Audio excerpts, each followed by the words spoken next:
Welcome to Français facile, Easy French. Activez la fonction de traduction pour une meilleure compréhension de l'histoire. Il y a longtemps, dans un village tranquille, vivait une vieille dame nommée Madame Dupont. Elle habitait dans une très grande maison entourée de jardins magnifiques. Dans cette maison, tout semblait précieux, les meubles en bois, les tapis anciens et même les petites sculptures en or posées sur les étagères. Malgré tout cela, Madame Dupont vivait seule car son mari était décédé des années auparavant. Et elle n'avait pas d'enfant pour lui tenir compagnie. Ses seuls amis étaient ses domestiques qui l'aidaient à entretenir la maison et à s'occuper d'elle.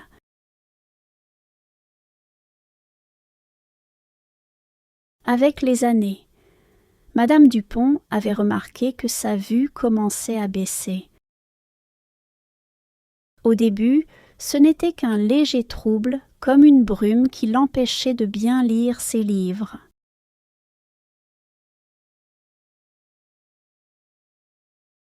Mais jour après jour, sa vision devenait de plus en plus floue, jusqu'à ce qu'elle ne puisse plus distinguer les formes autour d'elle.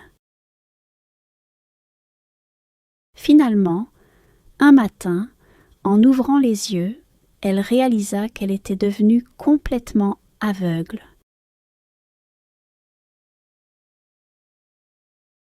Paniquée et désespérée, Madame Dupont appela ses domestiques et leur demanda de trouver un médecin pour elle.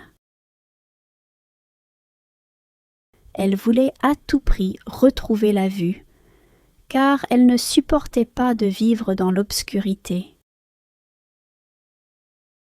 Ses domestiques se mirent alors à la recherche du meilleur médecin de la région.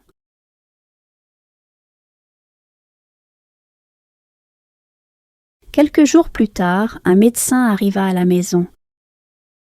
Il s'appelait Docteur Leclerc, un homme d'apparence sérieuse, mais qui avait la réputation d'être très avare.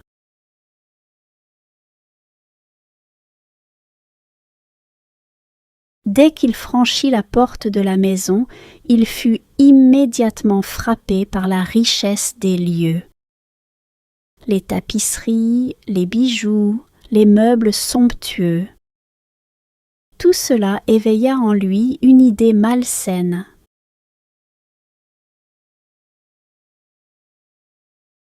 Après avoir examiné les yeux de la vieille dame, le médecin prit un air grave. « Madame Dupont, dit-il, je peux vous guérir, mais cela prendra du temps. Le traitement est long et coûteux. »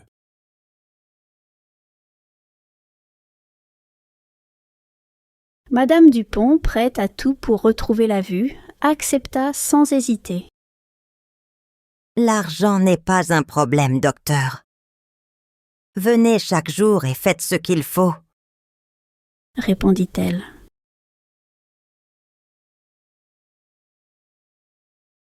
Le lendemain, le médecin revint et commença son traitement. Il mettait des gouttes dans les yeux de la vieille dame, lui donnait des remèdes à boire et lui faisait des massages autour des yeux. Mais pendant ce temps, dans sa tête, il pensait déjà à son plan diabolique.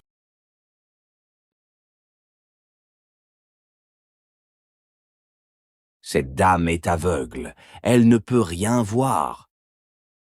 Je vais en profiter pour prendre ces objets de valeur sans qu'elle s'en rende compte. Chaque jour, après avoir soigné Madame Dupont, le docteur restait un peu plus longtemps dans la maison.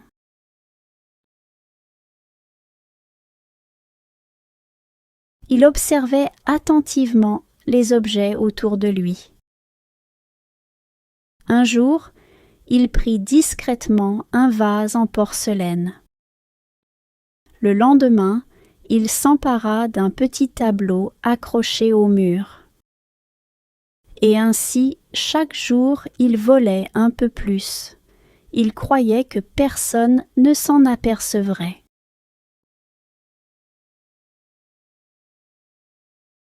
Les semaines passaient et Madame Dupont commençait à sentir des changements.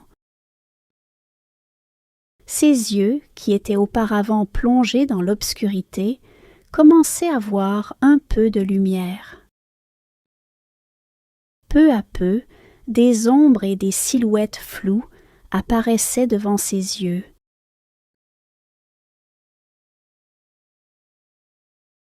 Elle était remplie d'espoir.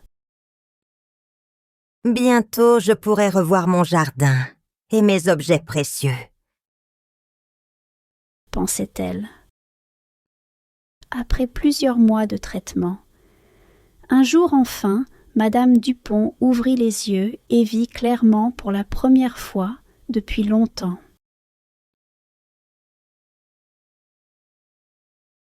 Elle regarda autour d'elle, s'attendant à voir sa maison remplie de beauté. Mais à sa grande surprise, quelque chose n'allait pas. Beaucoup de ses meubles avaient disparu.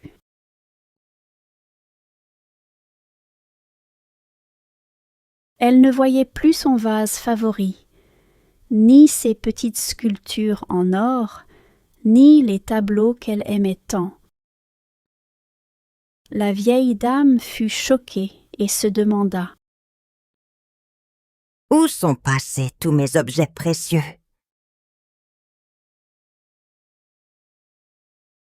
Peu de temps après, le docteur revint, souriant et plein de confiance. Madame, votre traitement est terminé. Vous voyez de nouveau, et maintenant il est temps de me payer pour mes services, comme nous en avions convenu. Dit-il en tendant la main.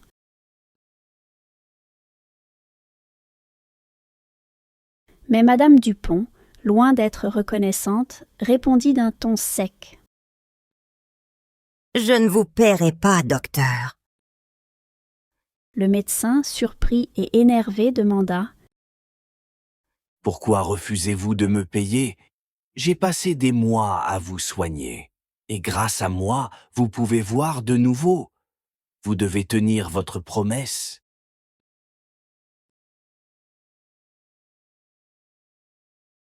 Madame Dupont, calme mais déterminée, lui dit: « Oui, je vois maintenant. Mais je ne vois plus les objets précieux que j'avais avant. Il me semble que je ne suis pas totalement guérie, car lorsque j'étais aveugle, ma maison était pleine de trésors. Or maintenant que je vois, ils ont disparu. » Le médecin, furieux, décida de porter l'affaire devant le juge. Il croyait que le tribunal allait l'obliger à recevoir son argent. Au tribunal, le médecin raconta toute l'histoire. « Votre honneur, cette femme me doit beaucoup d'argent pour mes services. Je l'ai guérie, mais elle refuse de me payer. »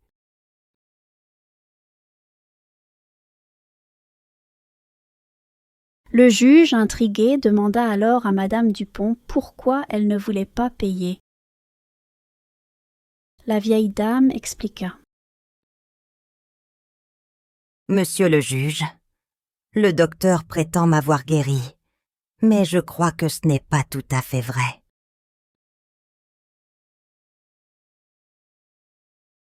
Avant, quand j'étais aveugle, ma maison était remplie de beaux meubles et d'objets précieux. Maintenant que je vois, ces objets ont disparu. Donc, je ne suis pas complètement guérie. » Le juge, sage et attentif, comprit immédiatement ce qui s'était passé.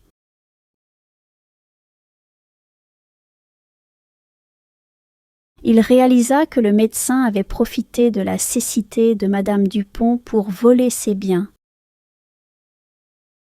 Avec un ton sévère, il se tourna vers le médecin et déclara : « Docteur, vous avez non seulement volé cette femme, mais vous avez aussi trahi la confiance qu'elle avait placée en vous. Vous serez sévèrement puni pour vos actes. »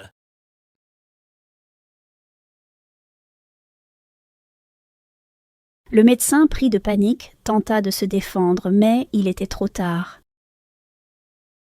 Le juge ordonna que tous les biens volés soient restitués à Madame Dupont, et le médecin fut condamné à une lourde amende et à perdre le droit d'exercer son métier.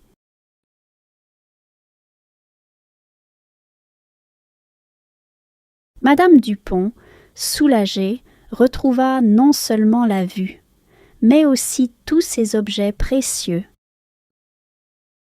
Elle remercia le juge pour sa justice et reprit sa vie, entourée de ses trésors et de ses domestiques, cette fois en s'assurant que plus personne ne profiterait de sa vulnérabilité.